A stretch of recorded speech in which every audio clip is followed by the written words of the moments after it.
మేము ఇప్పుడే వైజాగ్ స్టార్ట్ అవుతున్నాం ఆమ్దాల్ వలస నుంచి. ఉన్న బీచ్లన్నీ చూసేస్తారు. అన్ని బీచ్లు చూడాలంటే వైజాగ్ లో 4 రోజులు ఉండాలి. 45 minutes లో వచ్చేసింది రాణి అయితే 80 kilometers. ఏం కలతలు పెట్టు అంటే ఎండ ఇవాళ ఫ్రాక్ అందుకే వేస్తున్నా. కనిపించింది బీచ్ దగ్గర అయిపోవచ్చు. రోడ్ చాలా దగ్గరగా ఉంది బీచ్. చీకటి పడిన దగ్గర నుంచి కొంచెం భయంకరంగానే ఉంటుంది ఏరియా.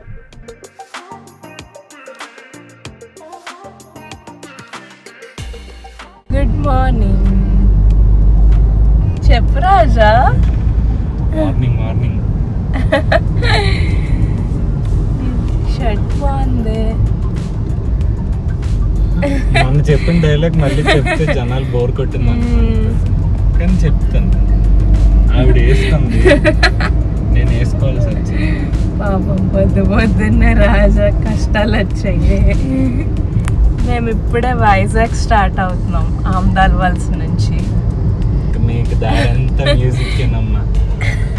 మళ్ళీ డే 1 అంటుంది, డే 1.5 అంటుంది, 1.7. వైజాగ్ లో 1.5 2.5 అని పెట్టినాం. 2 days. ఇవాళ డే 1, రేపు డే 2. ఏం చూపిస్తున్నారు రాజా మీ వైజాగ్ లో? నేను అనుకున్న ప్లాన్ లో 2 ఉన్నాయి. మా కాలేజ్ ఒకటి ఉంది, తర్వాత అదే అమ్మవారి టెంపుల్. అదే మన ఇద్దరం కలిసి అనుకున్నాం.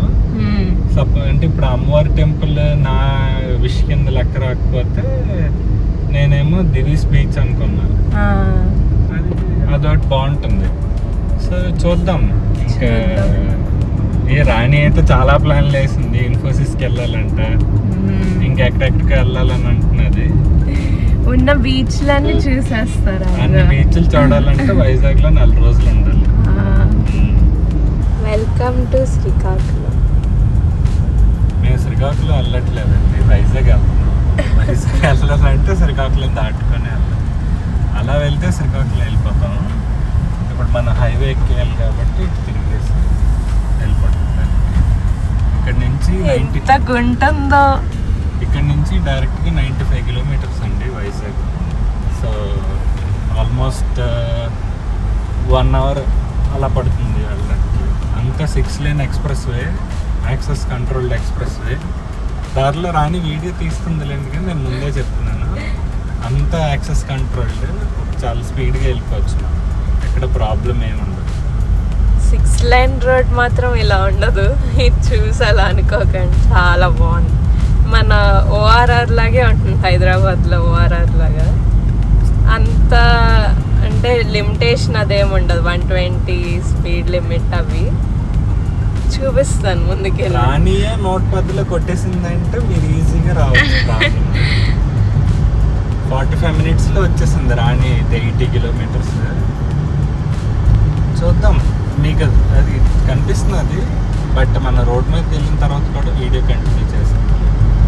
ఇప్పుడు సర్వీస్ రోడ్, ఇది సర్వీస్ రోడ్. అలా మెయిన్ లైన్ లోకి. ఇది యాక్చువల్లీ ఒకప్పుడు ఇది హైవే, మెయిన్ రోడ్. ఇది అంటే ఉండేది, దీన్ని ఎక్స్టెన్షన్ చేశారు ఇప్పుడు. ఇది నాగావళి రివర్. శ్రీకాకుళంలో ఉండే 2 rivers లో ఇది ఒకటి రివర్. నాగావళి, వంశధార, 2 ఒరిస్సా నుంచే వస్తాయి. ఆమ్దాల్ వలసకి వంశధార వాటర్ వస్తుంది, శ్రీకాకుళం మొత్తానికి నాగావళి వాటర్ వస్తుంది. వంశధార అసలు రివర్ పేరే నేను ఫస్ట్ టైం వింటాం. అంటే ఒరిస్సా విన్నావా? అంటే చదువుకునేటప్పుడు అనువినంట. సోషల్ ఇది అంటే మాకు చాలా సేక్రెడ్. అంటే మాకు కృష్ణ గోదావరి లాగా. మీకు కృష్ణ గోదావరి ఎంత సేక్రెడ్, మాకు నాగావళి అంత సేక్రెడ్. ఇప్పుడు హైవే యాక్చువల్లీ. సర్వీస్ బైక్స్ కూడా వెళ్ళిపోతాయా? బైక్స్ కూడా వెళ్ళొచ్చు. ఓవర్ లాగా ఆటోస్ రాకూడదు, బైక్స్ రాకూడదు అని రిస్ట్రిక్షన్ ఏం లేదు. హైవే కదా ఇప్పుడు. మరి వైజాగ్ వెళ్ళాలంటే బండి మీద వెళ్ళినాడు కూడా వెళ్తాడు. అలా ఇదంతా నేషనల్ హైవే 16 అండి. కోల్కతా నుంచి చెన్నై వరకు ఉంటుంది. చాలా ప్లేసెస్లో దీన్ని అప్గ్రేడ్ చేయడానికి ప్రపోజల్స్ ఉన్నాయి, కానీ రీసెంట్గా అప్గ్రేడ్ చేసింది మాత్రం ఇచ్చాపురం నుంచి అనకాపల్లి వరకు. టోటల్ ఈ స్ట్రెచ్ అంతా 150 కిలోమీటర్స్ని 6 లేన్ ఎక్స్ప్రెస్ వేకి అప్గ్రేడ్ చేశారు. దారిలో మనకి పైడి భీమవరం దగ్గర హిల్స్ కనిపిస్తాయండి. వర్షం పడినప్పుడు దీని వ్యూ చాలా బాగుంటుంది. మేము 6 లైన్ రోడ్ నుంచి ఎగ్జిట్ తీసుకున్నాము. తగరపు వలస రోడ్ అంటే ఇది. చెప్పు రాజా మీ ఊరు గురించి. ఇది మా ఊరు కాదు, పోనీ దారి తగరపల్స. ఇది అంటే చాలా మందికి ఎయిర్పోర్ట్ అంటే బాగా తెలుస్తుంది. ఎయిర్పోర్ట్ కి నియరెస్ట్ ప్లేస్ అంటే సిటీకి ఎయిర్పోర్ట్ కి సెంటర్ లో ఉంటుంది తగరపల్స. రాబోయే ఎయిర్పోర్ట్, ఎగ్జిస్టింగ్ ఎయిర్పోర్ట్ కాదు, రాబోయే ఎయిర్పోర్ట్ కి సిటీకి సెంటర్ లో ఉంటుంది. టిఫిన్ అని తిందామా? అసలు విషయం మర్చిపోయాను, రాని ఇంతవరకు టిఫిన్ చేయలేదు. ఎక్కడ మేము ఆపుదామంటే ఎక్కడ కనపడలేదు. అసలు హైదరాబాద్ లా పోనీ విజయవాడలా కాదు, హైవే మీద తక్కువే ఉన్నాయి ఇక్కడ. దొరకట్లేదు ఎక్కువ. చూసుకోండి, ప్లాన్ చేసుకోండి ఎవరైనా వస్తే. నీకు అడిగాను నేను, నీతో హైవే మీద తొందరగా నీకు తీసుకెళ్ళిపోవాలా లేకపోతే మెరైన్ డ్రైవ్ ఉంటుంది, మెరైన్ డ్రైవ్కి వస్తావా అని. మెరైన్ డ్రైవ్ అంటే ఏంటి అని అడిగింది. మెరైన్ డ్రైవ్ మన రోడ్డు ఉంటుంది, పక్కన బీచ్ కూడా కనిపిస్తూ ఉంటుంది. అలా మనం ఎంత దూరం వెళ్ళినా సరే బీచ్ కనిపిస్తూ ఉంటుంది రోడ్డు వెళ్ళినంత వరకు. అంటే మెరైన్ డ్రైవ్కి వెళ్దాము, లేట్ అయినా పర్వాలేదు అన్నాను. సో అందుకు ఇక్కడ దిగాల్సి వచ్చింది. లేకపోతే డైరెక్ట్ ఫస్ట్ ఇన్ఫోసిస్కి వెళ్ళిపోదాం అనుకున్నాం. ఇక్కడ దిగాం కదా, చూద్దాంలేండి. మధ్యలో మీకు మెరైన్ డ్రైవ్ చూపిస్తుంది రాని, కనిపిస్తుంటుంది బీచ్. చూడండి, ఎంజాయ్ చేయండి. భీమిలికి వచ్చాము. భీమిలి ఊరా? భీమిని పట్నం. భీమిలి పట్నం. భీమినినా? భీమిని పట్నం. మరి బీచ్ భీమిలి అని పెట్టారేంటి? అదే వాళ్ళు భీమిని పట్నం అని మొత్తం పిలవకుండా భీమిలి బీచ్.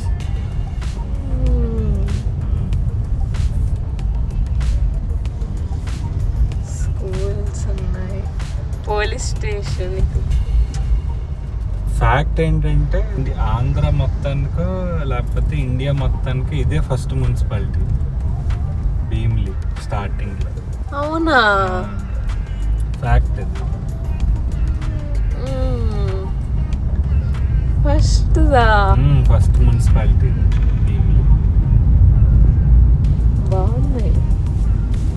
చాలా పాత ఇది ఏమంటారు, బిల్డింగ్స్ అవి చాలా పాతవి. ఇక్కడ భీమిలి ఫోర్ట్ కూడా ఉంటుంది. నేనే ఎప్పుడు వెళ్ళలేదు, చాలా మంది అంటారు కానీ నేను ఎప్పుడు వెళ్ళలేదు. ఇక్కడ కొంచెం ముందుకెళ్తే ఇంకా బీచ్ వచ్చేస్తుంది. బీచ్ రోడ్ స్టార్ట్ అవుతుంది.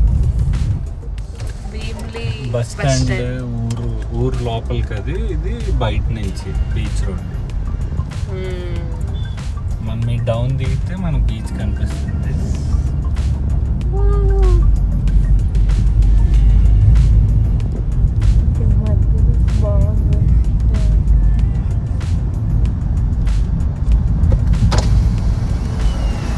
వా, ఎండగా ఉంది కానీ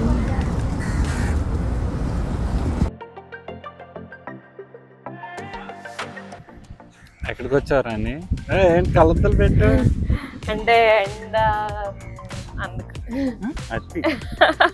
ఎక్కడికి వచ్చావు? భీమిలి బీచ్. చూపించు. భీమిలి బీచ్కి వచ్చి అలా కాలు తట్టుకొని కారెక్కేద్దాం. నీళ్ళు జల్లేసుకొని కారెక్కేస్తా. ఇంట్లో జల్లుకొని కాలు కడిగేసుకొని వచ్చేస్తా. స్టార్టింగ్ బీచ్ స్టార్ట్ చేసావా? మరి అక్కడ బీచ్లు ఉండవు కదా, ఇక్కడ ఉన్నవన్నీ కవర్ చేసేయాలి ఫాస్ట్ గా.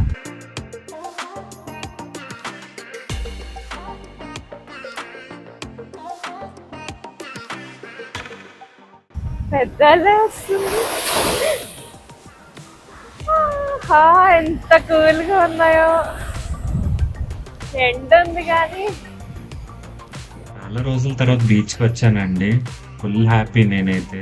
బీటెక్ లో మా ఫ్రెండ్స్ తో డైలీ బీచ్కి వెళ్ళి కాసేపు కూర్చొని వచ్చేవాళ్ళం. మన హీరోయిన్ గారు కూడా ఫుల్ ఎంజాయ్ చేశారు. అక్కడ ప్రొఫెషనల్ ఫోటోగ్రాఫర్స్ ఉంటే వాళ్ళతో కొన్ని కపుల్ ఫొటోస్ దిగాం. రాణి వీడియోస్ అవి తీసుకుంది. మీరు చూసేసి ఉంటారు ఆల్రెడీ అవన్నీ.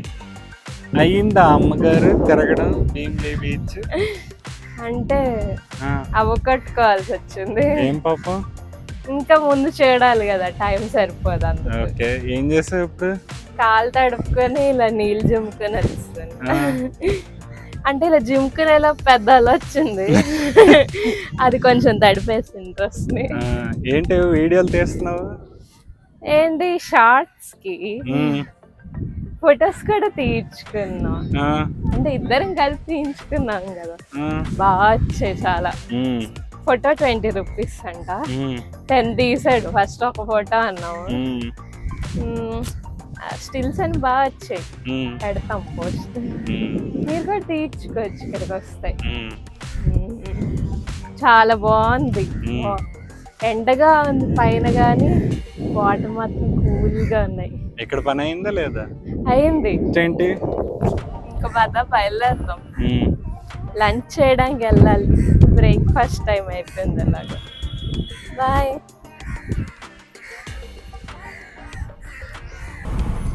ఇదే నోవోటల్ కదా? ఏంటి నోవోటల్? భీమిలి రిసార్ట్.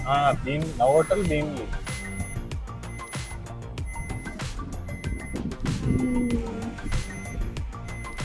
మంచి బీచ్ వ్యూ.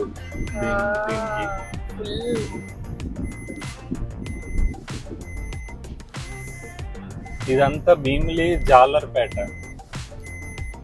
అందరూ ఆల్మోస్ట్ అయితే సీమెన్స్, లేకపోతే ఇలా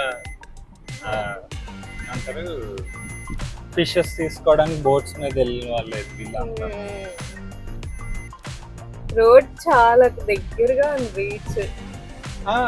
అంటే దాంతో అడ్వాంటేజెస్ ఉన్నాయి, డిసడ్వాంటేజెస్ ఉన్నాయి. రోడ్డుకి ఇంత దగ్గరగా ఉన్నది కాబట్టి వ్యూ బాగుంటుంది. అదే రోడ్డుకి ఇంత దగ్గరగా ఉంది కాబట్టి హుద్హుద్ లాంటి తుఫాన్లు అవి వచ్చినప్పుడు వాటర్ రోడ్డు మీదకి వచ్చింది. అసలు ఇంకా బీభత్సం. ఈ రోడ్డు ఖాళీ లేదు, ఏం ఖాళీ లేదు, ఏం లేదు. ఇప్పుడు దారిలో వస్తుంటే ఒక ఆపేశారు. ఆపేసి వినాయక చవితి చందాలంట. అసలు ఎక్కడి నుంచి వచ్చాము, ఏం అక్కర్లేదు వాళ్ళకి. రోడ్ మీద వెళ్ళే వాళ్ళని ఆపేసి చందాలు అనేటువంటి కొంచెం భయంకరంగానే ఉన్నారు వాళ్ళు. ఈ ఏరియా మార్నింగ్ టైం ఈవినింగ్ వరకే బాగుంటుంది. అంటే కొంచెం చీకటి పడిన దగ్గర నుంచి కొంచెం భయంకరంగానే ఉంటుంది ఏరియా.